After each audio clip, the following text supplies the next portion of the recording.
नमस्कार, जय शिवराय.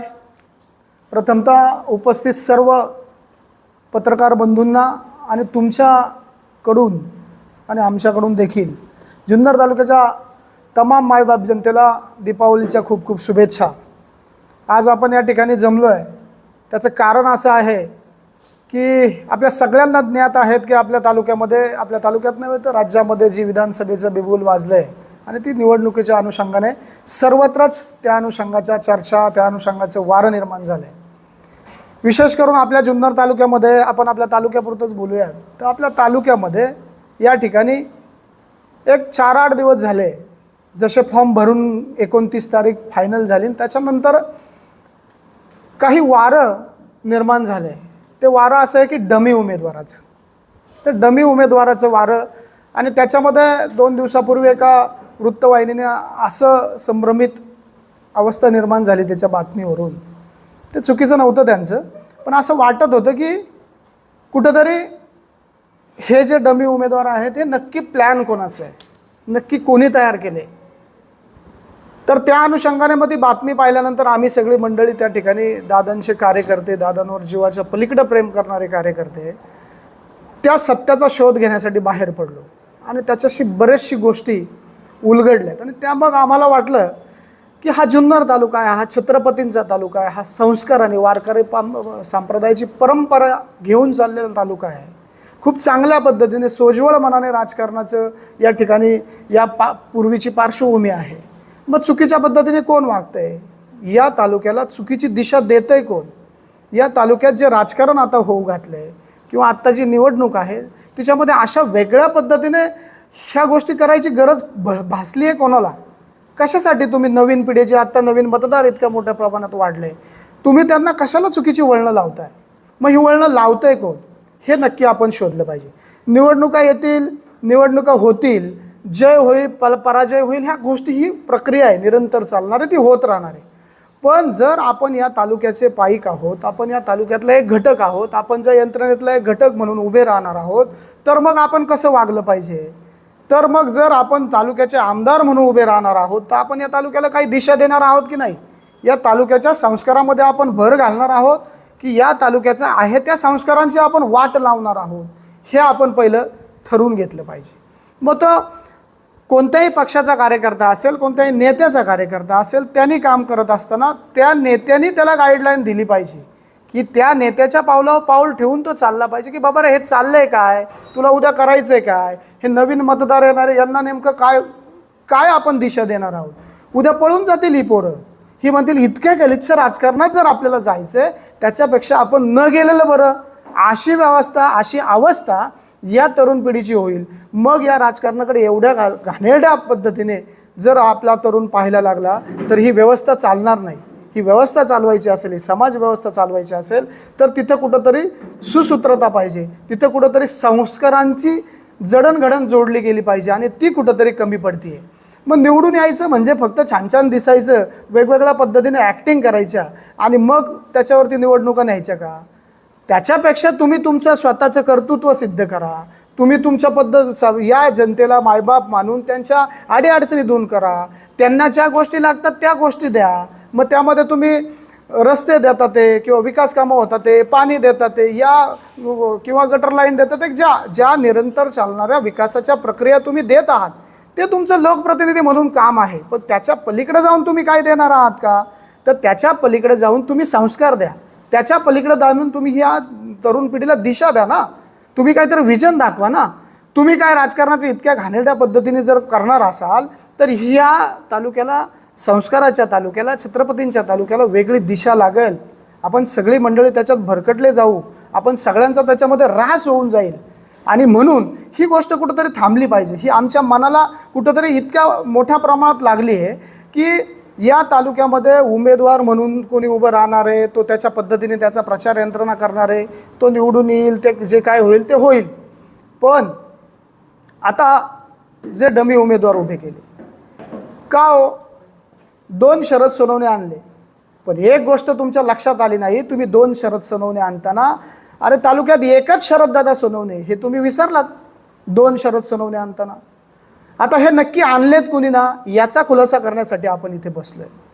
की जो माणूस अहोरात्र या तालुक्याच्या विकासासाठी झटतोय, एक विजन घेऊन या तालुक्यामध्ये मोठ्या प्रमाणात त्या ठिकाणी झगडतोय, रात्रीचा दिवस करतोय, गोरगरिबांना मदतही करतोय, हा तालुका उभा करायचा आहे, छत्रपतींचा उंच पुतळा झाला पाहिजे, मोठ्या प्रमाणात पर्यटन झालं पाहिजे, बिबट्या या ठिकाणी बिबट सफारी झाली पाहिजे, त्यानंतर बिबटच्या अनुषंगाने जो संघर्ष होतोय तो संघर्ष थांबला पाहिजे, हा तालुका सुरक्षित झाला पाहिजे, आजूबाजूच्या तालुक्यांपेक्षाही उंचीचा नंबर 1चा तालुका करण्याचं ज्याच्या डोक्यात संकल्पना आहे त्याच्या डोक्यात इतके घाणेरडे विचार कधी येणार नाही. किती घाणेरडे विचार असावेत. तुम्ही इथून निफाडला जावत, तिथं तुमचा कार्यकर्ता पाठवत, त्या कार्यकर्त्याने विशाल पाटील भुजबळांनी तिथे जाऊन त्यांच्या मेवण्याच्या माध्यमातून एखादा उमेदवार तयार करावा, तो आणावा. आज तो उमेदवार कुठे आहे? का तुम्ही लोकांची दिवाळी खराब करताय? अरे साधी कुटुंब आहेत ती, इतकी साधी कुटुंब आहेत की ती कोणत्याही अँगलने तुम्ही त्यांना दबाव टाकताय. तुम्ही गाड्या काय देताय, पैसे काय देताय, अरे काय करताय? इतका वेळ तिकडं वाया घालवण्यापेक्षा तुम्ही जर तुमच्या मतदारांपर्यंत गेला असता तर अधिकची मतं तुम्हाला वाढली असती. यामध्ये जे 2 शरद सोनवणे त्यांनी आणलेले आहेत, एक आहे निफाड नाशिकचा शरद शिवाजी सोनवणे, ते आणण्याचं काम केलंय ते विशाल मोहन पाटील भुजबळ यांनी. त्यांचा मेव्हणा त्यांच्या माध्यमातून त्या ठिकाणावरून तो निफाडवरून त्या शरद सोनवणे आणलेले आहेत, त्याचेही पुरावे आमच्याकडे आहेत. दुसरं शरद सोनवणे नगर पारनेर या ठिकाणी हिंगणगाववरून आणलेलं आहे, तो आणलाय अतुल भाऊसाहेब भांबेरे. हे दोन्ही कार्यकर्ते कोणाचे हो? हे अतुल शेटचे कार्यकर्ते. बरं, मग हे अतुल शेटचे कार्यकर्ते तर त्यांनीच कसे आणलेत त्याचे पुरावे आमच्याकडे आहे. तुमच्याकडे 2 दिवसापूर्वी जशी त्या कुटुंबाने बाईट दिली तशी त्या उमेदवारांनी देखील दोन्ही शरद सोनवणेंनी बाईट दिली. एकाने तर तुम्ही पाहिलंय समोर कागद त्याचं धरलेलं आहे दुसऱ्या माणसाने, तो वाचतोय. त्याच्या पलीकडं दुसऱ्याने जी बाईट दिली त्याच्यात तो इतक्या मोठ्या प्रमाणात बोलतोय की मला तालुक्याचा विकास करायचा, ज्याला तालुकाच माहीत नाही, त्याला स्क्रिप्ट लिहून कोण देते, त्याचे व्हिडिओ आमच्याकडे.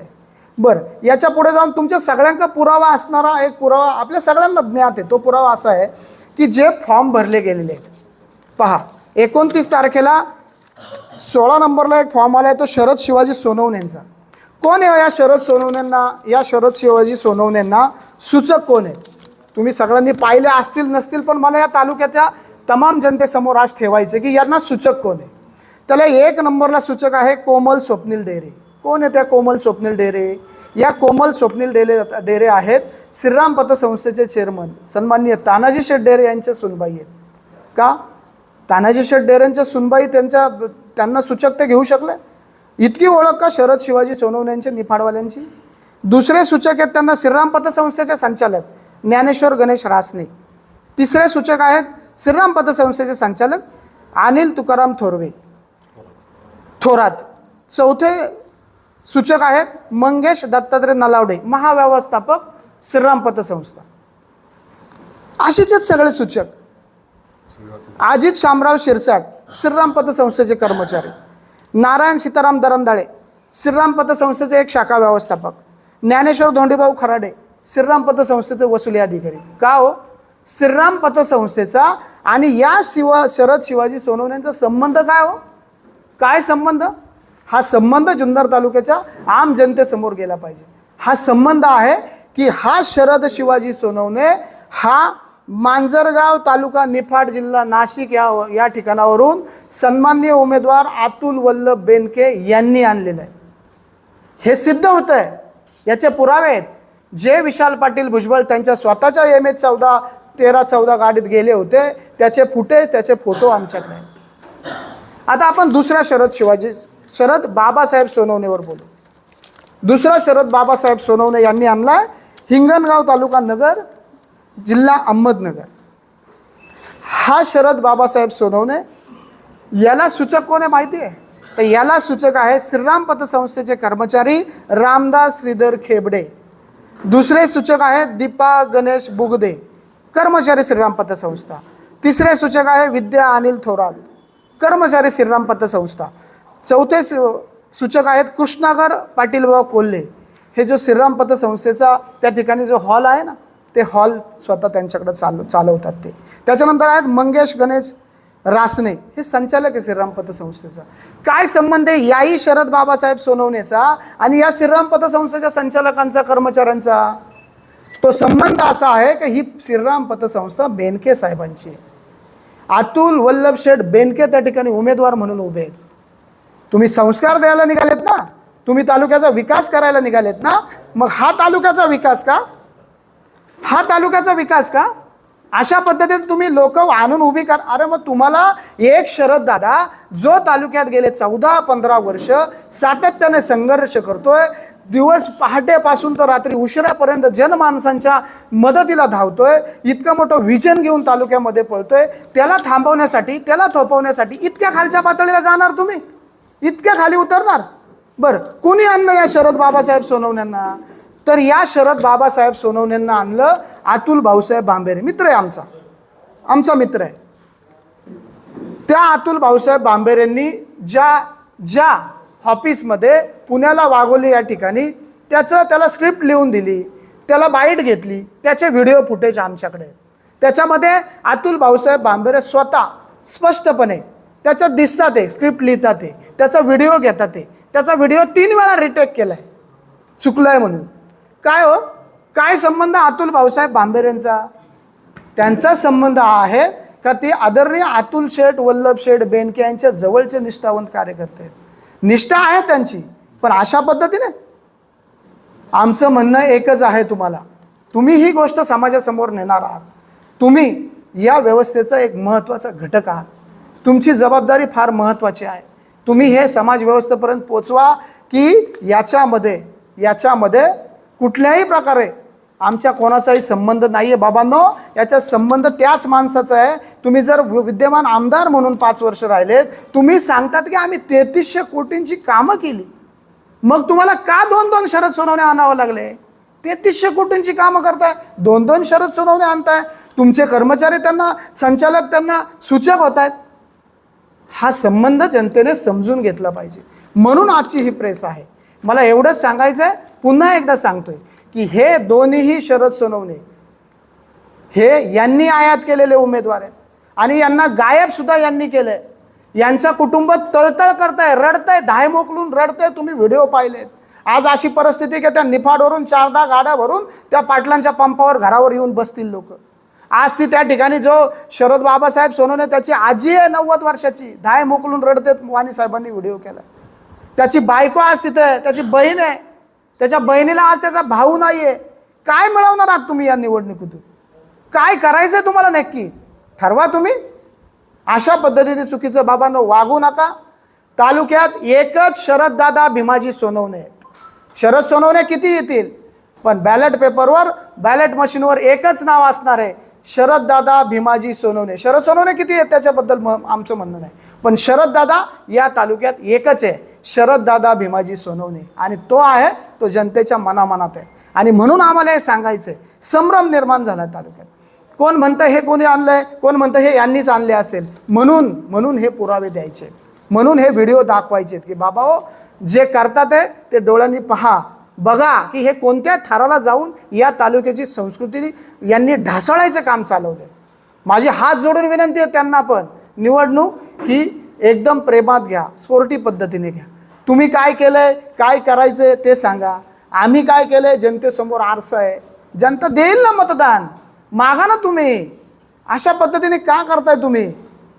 विनंती आहे बाबांनो, या तालुक्याची, या वारकरी संप्रदायाची परंपरा असणारा तालुका, छत्रपतींचा तालुका, भाग्यवान आपण मंडळी. 2 तीर्थक्षेत्र, गणेशाचे जन्म, 2 गणपती या ठिकाणी, अष्टविनायक. इतका सौंदर्याने नटलेला, विविधतेने नटलेला आपला तालुका आणि त्याची संस्कृती, त्याची अस्मिता इतक्या घाणेरड्या पद्धतीने जर तुम्ही मलिन करणार असाल तर तुमचा जाहीर निषेध करावा असं वाटतो. बाबांनो, आता तरी सुधरा, बदला. सचिन भाऊ, हे सर्वश्रुत आहे की हे शरद सोनवणे नावाचे नवीन उमेदवार कोणी आणले ते सर्वांना माहीत आहे, पण याच्यानंतर तुमची भूमिका किंवा ही जी रणनीती आहे ही कूटनीतीचा एक भाग आहे, त्यांचे कार्यकर्ते सांगतात की. आणि त्या पद्धतीने त्यांनी म्हणजे यापूर्वीच्या इलेक्शनमध्ये तुम्ही सुद्धा वेगवेगळ्या जातीची लोक उभे केले होते, म्हणून आमचा पराभव झाला किंवा आमच्या नेत्याचा पराभव झाला, असं त्यांचं म्हणणं आहे. याच्यावर काय सांगतो? किरण भाऊ, आम्ही पुरावा द्यायला बसलोय. कूटनीती असावी, निवडणूक आहेत, तुम्ही तुमच्या रणनीती आखणार आहात, पण त्या आखत असताना आपल्या तालुक्याच्या संस्कृतीला कुठं काळिंबा तर लागत नाही ना. तालुक्यातले शरद सोनवणे उभे केले असते ना तर तुमचे कूटनीती आम्ही समजू शकलो असतो ना. तुम्हाला निफाडन ना हिंगणवारून आणावं लागला, इतक्या खाली जाऊन तुमची कूटनीती असणार आहे? असं नको आहे. आर्थिक देवाणघेवाण करताय तुम्ही, त्याच्या दारापुढं गाडी उभी केली, एकाला पैसे दिलेत, खोटं बोलून आणलं होत्या शरद बाबासाहेबांना, वाणी साहेब होते. खोटं काय? तू खूप चांगला मनसेचा कार्यकर्ता आहे, तो दादांनो प्रेम करणारा, दांबून ठेवले आज अक्षरशः. त्याचं ऑपरेशन झालेलं आहे, त्याला दारू पाजतात आहे, तुम्ही त्याची बाईट पा. अहो त्या बिचाऱ्याला काही कमी जास्त झालं तर तुम्ही त्या एकुलता एक आहे, ती आजी धायमुकलून लढते की मला एकुलता एक माझा नातू आहे. कायदेशीर दाद मागितली. त्या कुटुंबाने कंप्लेंट केली आहे, नगरला कंप्लेंट दस्त झाली, रजिस्टर झाली आहे MIDC पोलीस स्टेशनला. ते कुटुंब त्या ठिकाणी पोलीस स्टेशनला जाऊन बसतंय, त्याचे फुटेज आहेत माझ्याकडे, दाखवतो तुम्हाला लागले. सचिनराव, तुमचा पक्ष कुठला?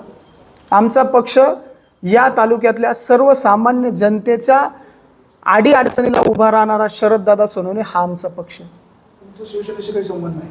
शिवसेनेशी, दादा जर शिवसेनेत आहे तर दादांचा शिवसेनेशी संबंध, तर माझाही शिवसेनेचे संबंध असणारच ना वाणी साहेब. तर 3 शरद सोनवणे कोण कोण नाव सांगितले तुम्ही?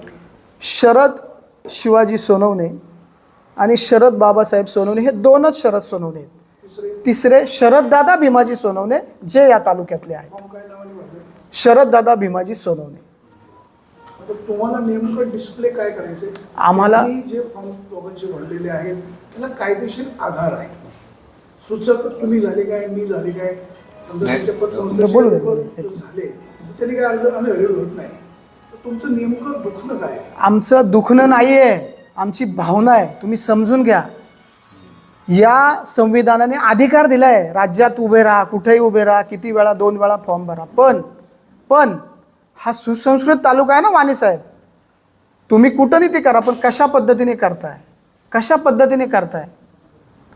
आमचं दुखणं नाही आहे वाणी साहेब, आमचं काही दुखणं नाही. आमची अडचण ही आहे की आमच्यावरती 2 दिवसापूर्वी असा ब्लेम करण्यात आला की बाई शरद सोनवणे नेमकी आणली कोणी, ह्यात काय डावता नाही ना शरददादांचा. याच्यावर तोडगा काय काढणार? आणि तोडगा नाही काढायचा आम्हाला. आम्हाला हे आमची पत्रकार परिषद घ्यायचं एकमेव कारण आहे का लोकांसमोर हे आणायचं की बाबा हे शरद सोनवणे आणली कोणी, हा स्पष्ट येतोय. त्यानंतर लोकशाही आहे, कोणाला उभे करायचे त्यांनी करावे, त्याच्यावरती डाव प्रतिडाव होते, ते आम्हाला मान्य, आम्हाला काय ते म्हणायचं नाही. अशा आम्हाला प्रकार अनेक तालुक्यात होऊ द्या, माझं म्हणणं असं आहे. आम्हाला तालुक्याला फक्त एवढं सिद्ध करून दाखवायचंय का हे जे 2 शरद सोनवणे आहेत त्यांचा आणि शरददादा सोनवणेचा काही संबंध नाही. आम्हाला दुसरं असं सांगायचंय का ज्यांनी हे केले त्यांना समाजासमोर आणायचं. आम्ही समाजासमोर आणले, ते जे आपल्याकडे व्हिडिओ आहेत ते सगळे व्हायरल होतील. त्याची स्क्रिप्ट लिहिताना त्याला 3 वेळा त्याला बोलायला लावलं, तो चुकला, हे सगळं आपल्याकडे आहे, हे आपल्याला सगळं व्हायरल होतील. शरददादांचा याच्याशी कुठलाही संबंध नाही. जनता याचा पूर्णपणे विचार करेल. आणि जो आपला प्रश्न सगळ्यात महत्त्वाचा आहे का ह्याचं तुम्हाला नेमकं म्हणायचं काय? छत्रपती शिवरायांनी गनिमय कावा केला, राजकारण केलं, डावपेच आखली, यशस्वी माघारी घेतल्या.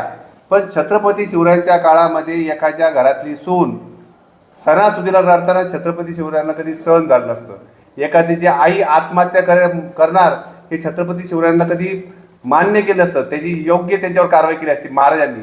तुम्ही या तालुक्याचे आमदार प्रत्येक भाषणात छत्रपती शिवरायांचं नाव घेतात आणि तुमच्या काळामध्ये सुनाबाळा, बहिणी, बाप आत्महत्या करण्याचा प्रयत्न करत असेल, फाशी घ्यायचं म्हणत असेल, तर हे फार मोठं दुर्दैव आहे. त्यामुळे छत्रपती शिवरायांच्या नावाने आपल्याला काही भूमिका मांडायचा अधिकार तुमचा संपलेला आहे असं मला म्हणायचं आहे. आणि तालुक्याला आम्हाला हे स्पष्ट करून द्यायचं आहे, ह्या सगळ्या प्रकरणाशी शरददादा सोनवणेंचा काही संबंध नाही.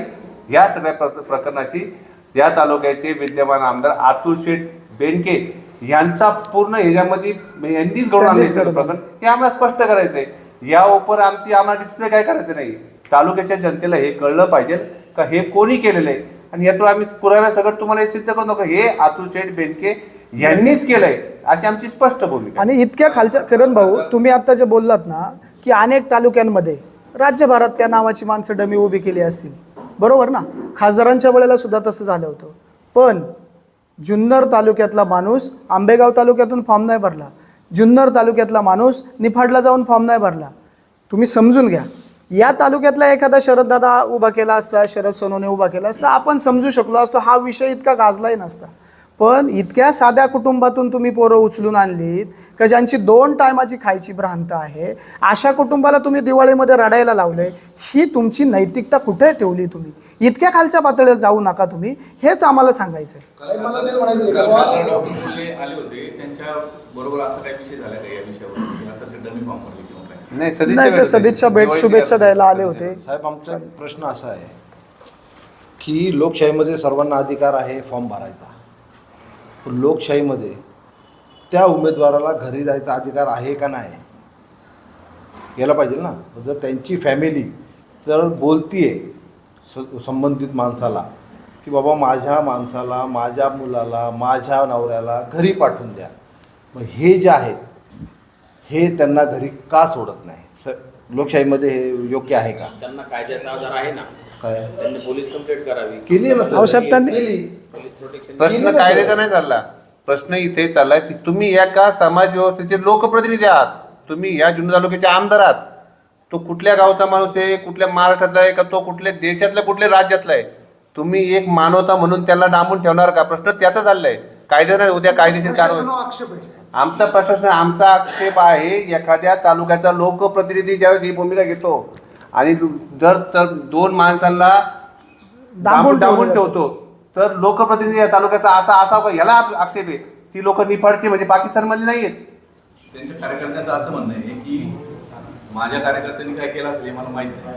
असं त्यांनी जाहीर, माझं असं म्हणणं आहे, आतापर्यंत पत्रकार मंडळांनी सुद्धा त्यांना प्रश्न काय विचारले, हाच आम्हाला प्रश्न पडलाय. डांबून ठेवलेल्या माणसाला सोडवायची जबाबदारी कोणाची असते, आमदाराची का प्रशासनाची? अहो, प्रशासनाची नाही, नाही, नाही, नाही. एखाद्या लोकप्रतिनिधींनी भूमिका घ्यायची याच्यावरती आम्ही डिबेट करतोय. आम्ही कायद्याच्यावरती डिबेट नाही करत. त्यांचा जीव धोक्यात आहे की नाही, नातेवाईक रडतायत की नाही? आमचं प्रशासनाकडे वाणी मागणी का साहेब, करत नाही? आमचं म्हणणं ते, आमचा प्रश्न हाच आहे, तुम्ही एका तालुक्याचे लोकप्रतिनिधी आहात, तुमची भूमिका मानवतेसाठी काय आहे? प्रश्न सवाल आमचा त्याच्यावर आहे.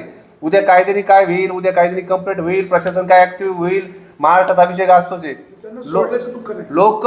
लोक हा देश जर संविधानावर चालतो, तर ह्या देशामध्ये अजून ब्रिटिशांची गुलामगिरी आहे का सावकारकी पद्धत आहे का, गोरगरिबांना डांबून ठेवलं जाईल? प्रश्न तो आहे आमचा. आणि प्रश्न असा आहे का, माझ्या पत्रकार बांधवांना ही पण विनंती, वाणी साहेब स्पेशली तुम्हाला विनंती आहे, तुम्ही ह्या तालुक्यातले मोठे पत्रकार, आम्ही तुमचा आदर करतो, अजून बेनकेला हा प्रश्न विचारला का जात नाही? म्हणजे किती दहशत आहे तालुक्यामध्ये, पत्रकारांवर दहशत आहे, आम्हाला ती भीती वाटायला लागलेली. आम्ही विचारलं त्या विषयावर ते बोलत नाही. नाही नाही, मुद्दा तुमचं जर तुम्ही आत्ता म्हटलात की ते म्हणतील की माझ्या कार्यकर्त्यांनी केले, तुम्हाला सगळ्यांना ज्ञात आहेत किती. त्यांचे कार्यकर्ते म्हणते की आमदारांनी हे नाही केलं, त्यांच्या कार्यकर्त्यांनी. साहेब, आता आम्ही जवळ हे आमदारांनी सांगावं ना, त्यांनी कार्यकर्त्यांना उघडं पाडावं अख्ख्या तालुक्यातल्या. म्हणजे आमदार आज, ते आमदार सुद्धा असे आहेत का कार्यकर्त्यांना करायला लावतात, आणि त्या बिचाऱ्या कार्यकर्त्यांना आज उघडं पाडलं आमदारांनी. मी अतुल शेठ भांबीर यांच्या घरच्या कुटुंबियाला विनंती करतो की तुमचा मुलगा जे करतोय तो प्रेमापोटी करतोय, पण त्या आज आमदारांना पत्रकारांना सांगतात ते का आमचा त्या अतुल भांबीरेशी किंवा विशाल पाटलाशी माझा काही संबंध नाही, असं स्पष्ट अतुल शेठ बेनकेची भूमिका आहे. नाही, त्यांचे दुसरे कार्यकर्ते असं म्हणतात. म्हणजे तुम्हाला म्हणाले की म्हणजे मला काय म्हणतात, त्यांचे कार्यकर्ते म्हणतात माझं म्हणणं काय ना, आहे, त्यांचे त्यांचे कार्यकर्ते असं म्हणतात की आमदारांच्या कार्यकर्त्यांनी असं केलं असं. बरोबर, त्यांचे आमदारांशी संबंध नाही. असं तेच आमदार संबंध नाही ना. मग आमदारांनी छातीचा बोट केला पाहिजे ना कार्यकर्त्यांसाठी. आपण बघितलं पाहिजे. पडद्यामागं कोण आहे हे तुम्ही कोणाला सांगायची गरज नाही, सगळ्या जनतेला कळते. प्रश्न असा आहे, तुम्हाला त्यांच्या कुटुंबियाची काळजी, उमेदवारांची काळजी, की अतुल बेनकेंनी जे काही डावपेच खेळले हे दुर्दैव, हे आम्हाला या तालुक्याच्या संस्कृतीची काळजी. संस्कृतीची काळजी. का ते सांगतो. आपण इतक्या सुसंस्कृत घरातली सगळी मंडळी आहोत, इतक्या घाणेरड्या पातळीला जाऊन इतक्या नीच प्रवृत्तीला जाणार आहात तुम्ही राजकारणासाठी. काय होऊ शकतं जास्तीत जास्त? विजय किंवा पराजय दोनच गोष्टी होतील. तुम्ही संस्थानिक आहात ना, बाप जाद्यांपासून 40 वर्षापासून तुमच्या घरात आमदारकी आहे ना, मग तुम्ही इतक्या खाली का उतरताय? अरे नका उतरू, तुम्ही संस्थानिक आहात, तुम्ही सगळ्या गोष्टी तुमच्याकडे चालवतात. माझ्याकडे फोटो आहेत तुमच्या MIDCवर डांबून ठेवले त्या पोरांना, दाखवतो ना साहेब, MIDCचे फोटो आहेत. तुम्ही अशा पद्धतीने तुम्ही करताय का, तिथं तुम्ही नेताय, 2 दिवस इकडे फिरवताय, 2 दिवस तिकडे फिरवता, कशासाठी करताय हे? कशासाठी चाललंय तुमचं? या तालुक्याच्या संस्कृतीला जर कोणताही नेता गालबोट लावणार असेल तर आम्ही तरुण ते सहन करणार नाही. राजकारणाच्या पद्धतीने होईल, पण तालुक्याच्या संस्कृतीला गालबोट लागायचा अधिकार तुमच्या घाणेरड्या राजकारणामुळं आम्ही कोणाला तो अधिकार दिलेला नाही. शरद सोनवणे असले तरी चुकीचे वागत असेल तर शरद दादाच्या सुद्धा चुकीच्या वागण्याला आम्ही समर्थन करणार नाही, लक्षात ठेवा. आणि आम्हाला आत्मविश्वास आहे आमच्या नेत्याचा, ठामपणे सांगतो. इतक्या खाली उतरून आमचा माणूस कधी राजकारण करणार नाही. दाखवतो. वणीला आणि वणीच्या बाजूला एक छोटं गाव आहे, अतुल बेनके नावाचे 2 माणसं होती. आम्हाला फोन पण आला. दादा म्हणले की या भानगडीत आम्हाला दादा म्हणलं असं आम्ही हसलो. दादा म्हणले आपल्या हिंमती आपण काम केले, समोर लढायची, याची फॉर्म बिम नाही भरत बसायची. ही भूमिका शरदाने घेतली. बरं ही तुम्ही चौकशी करून बघा, वणीमध्ये अतुल बेनकेचा नावाचा माणूस आहे का नाही. आम्ही म्हणतो वेग नाही बोलत, आम्ही पुरावेच सांगतोय. आम्ही नाही केलं उभं त्यांना, आम्हाला कळतं आमच्या कामाचा विश्वास आहे ना. हे पहा, हा व्हिडिओ जो आहे, हा व्हिडिओ त्याच्या वडिलांच्या मोबाईलचा आहे. त्याच्या वडिलांच्या मोबाईलमध्ये त्यांनी ज्या ज्या ठिकाणावरून आहे त्या त्या ठिकाणावरून त्यांनी 2 दिवसापूर्वीपर्यंत फोटो व्हिडिओ टाकत होता. आता त्याचं सगळं बंद करून टाकलं. आता तो अशा गंभीर थांबून ठेवला असं तुमच्याकडे काय पुरावा? अहो MIDCतला फोटो दाखवते वाणी सर मी तुम्हाला, 2 मिनटं फक्त. हा त्याचा स्वतःचा फोटो आहे आणि MIDCच्या ऑफिसचा फोटो दाखवतो मी तुम्हाला. एकच मिनिट. हा स्वतः हे तुम्हाला सगळी रेकॉर्डिंग मिळेल, हे सगळं देतो मी. सगळी रेकॉर्डिंग तुम्हाला. त्यांनी काय राजनीती वापरली, कूटनीती वापरली, तुम्ही एवढे हतबल काय झाला? अहो आम्ही हातबल झालोच नाही. तुम्ही चुकीचा प्रश्न विचारताय वाणी साहेब. वाणी साहेब, आम्ही हातबल नाहीये, हातबल ते झाले इतक्या 33. नाही सर, आम्हाला एक त्याची मिनिट, काळजी एक मिनिट, एक मिनिट. साधा ह्या प्रश्नाचं उत्तर ऑलरेडी संतोष सरांनी दिलेले, संतोष शेटने दिलेले. काय दिले? एका न्यूज चॅनलला बातमी आली की शरद सोनवणे कोण आणि यांना आणलंय कुणी. त्याचा त्याचा अर्थ त्याच्यामध्ये ते संभ्रम तयार करत होते की शरद दादांनीच ते आणलेत. त्याच्यासाठी ही पत्रकार परिषद. त्यासाठी साहेब आता हातबल कोण आहे हे तालुक्याला माहिती आहे. तुम्ही काय करू शकता सर, तुम्ही शरद सोनवणे आणू शकता, पण या तालुक्याचा शरद दादा कधीही आणू शकत नाही. आमच्याकडे शरद दादा आहे, तुमच्याकडे शरद सोनवणे. हो, आमच्याकडे शरद दादा आहे ना, आपला माणूस. त्यामुळे आम्हाला तिची भीती नाहीये. नेत्यांनी सामान्य जनतेला न्याय दिला पाहिजे, दहशत निर्माण नाही केली पाहिजे. बरोबर आहे, हे सगळ्यांना लागू. हो, जर कोणी केलं असेल भविष्यकाळात करेल त्यालाही माफ नाही. त्यालाही माफ नाही. धन्यवाद.